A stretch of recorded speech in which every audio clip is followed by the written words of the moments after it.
So in this video, we're going to develop the method of variation of parameters, and then in a subsequent video we will show how to do a specific worked example using the method. So here's the idea. Let's start off with a second order linear differential equation. So it's going to have the form a y double prime plus b times y prime plus cy equals some driving function. And then the idea is I'm going to drop the of x, the function notation. We want to just to make my life easier when I'm writing, but let's recognize that a, b, c, and g can all be functions of x. So we're going to drop the function notation, and then as long as a isn't equal to 0, as long as we have an interval over which a is not equal to 0, we can divide through by a, which would give us a differential equation of this form: y double prime plus p times y prime plus q times y equals some new function f. So f is going to be g over a, q will be c divided by a, and p will be b divided by a. So as long as a is not equal to 0, we can always manipulate into this form. Again, recognizing that p, q, and f are all functions of x. So that's step one. So when we get to this spot, what we want to remember is from the work that we've been doing that a solution for this function is going to be a combination of two things. So the solution y is going to be a combination of the complementary function plus a particular function. So we know how to find the complementary function if the coefficients are constants, but we may not know how to find a particular solution, and that's what we need to do. The complementary function we know has this form. So y complementary is going to have the form c sub 1 y sub 1 plus c sub 2 times y sub 2, where y sub 1 and y sub 2 have to form, they have to be linearly independent solutions to the homogeneous differential equation. So the complementary function, we find a set of linearly independent solutions to the homogeneous equation. So what we want to do for the variation of parameters method is assume that we've already found y sub 1 and y sub 2, two linearly independent solutions to the homogeneous differential equation. And then what we do is we make a guess.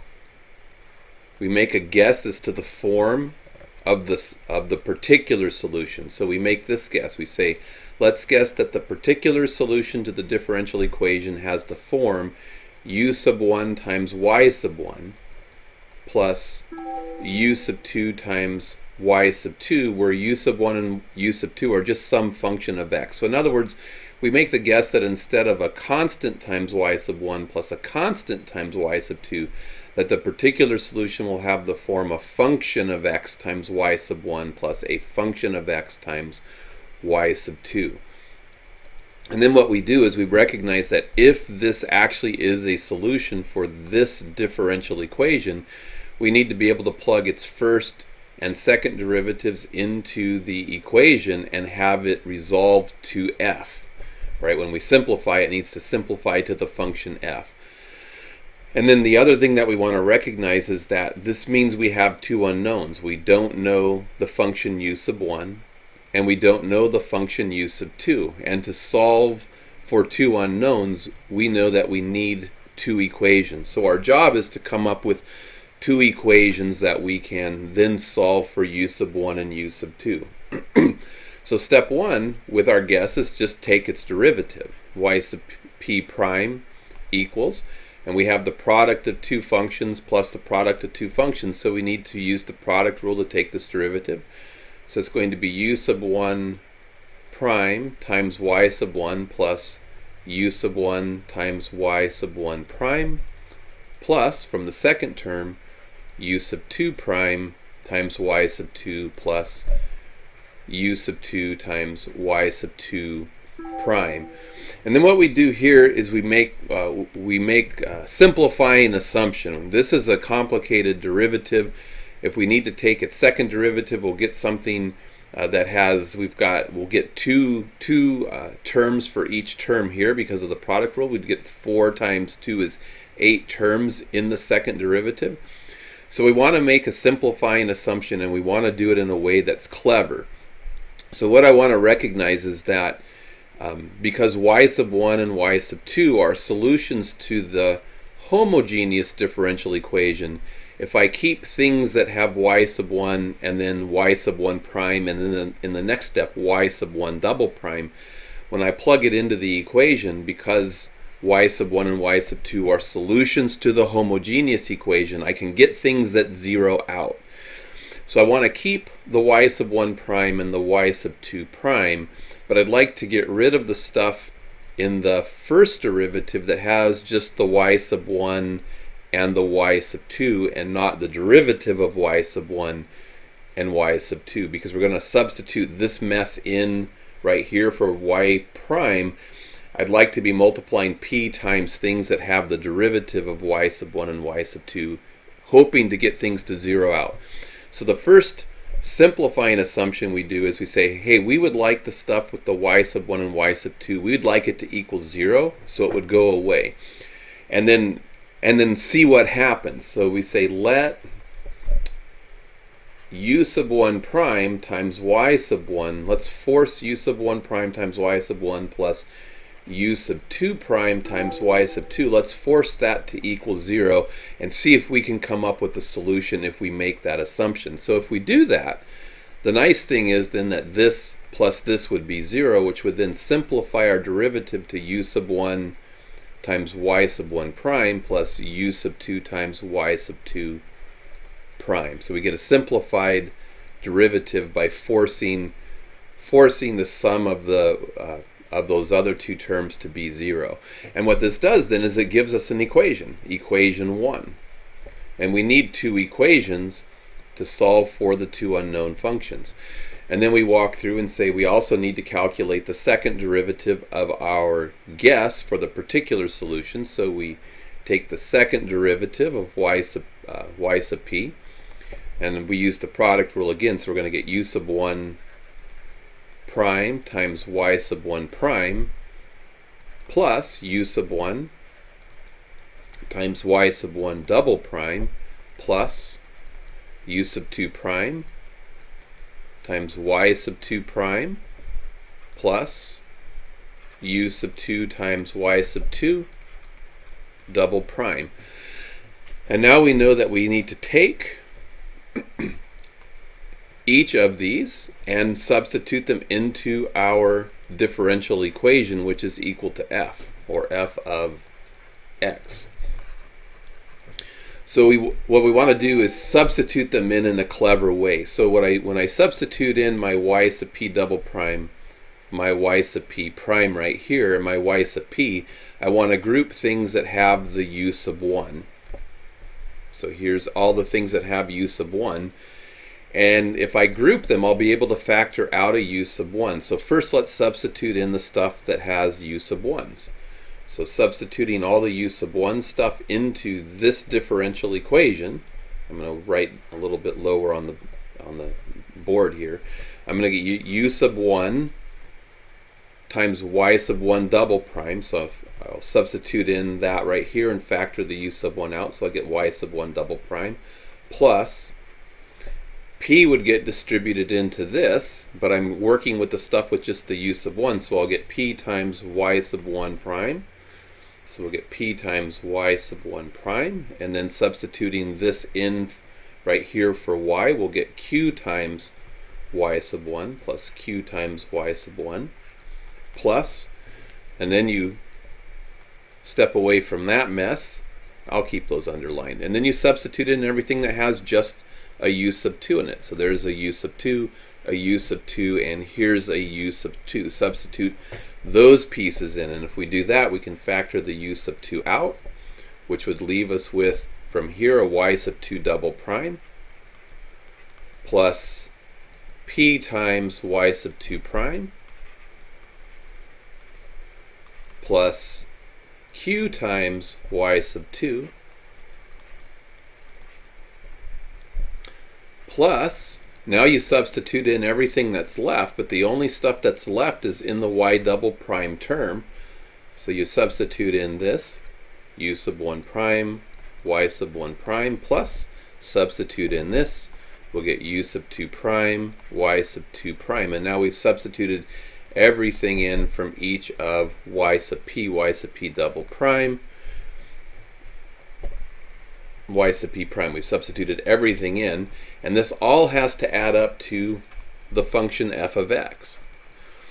But the nice thing is because y sub 1 and y sub 2 were solutions to the homogeneous differential equation, this term right here has to evaluate to 0, and this term here has to evaluate to 0. So this whole equation simplifies to just this.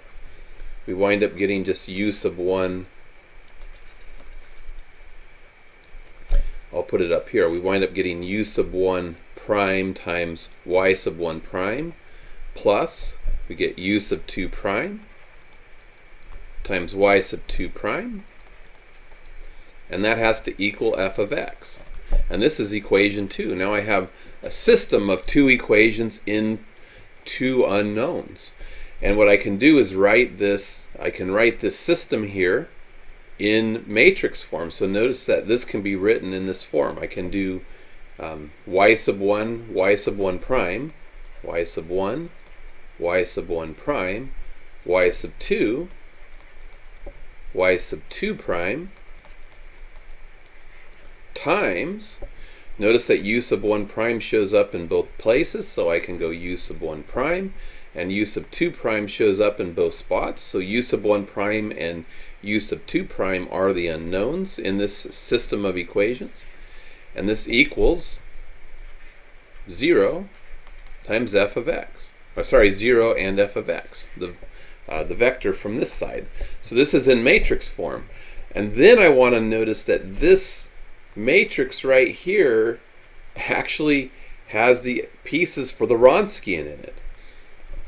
So notice that the Wronskian of y sub 1 and y sub 2, the Wronskian of y sub 1 and y sub 2 is the determinant y sub 1, y sub 1 prime, y sub 2, y sub 2 prime. So this coefficient matrix has the elements of the Wronskian of y sub 1 and y sub 2.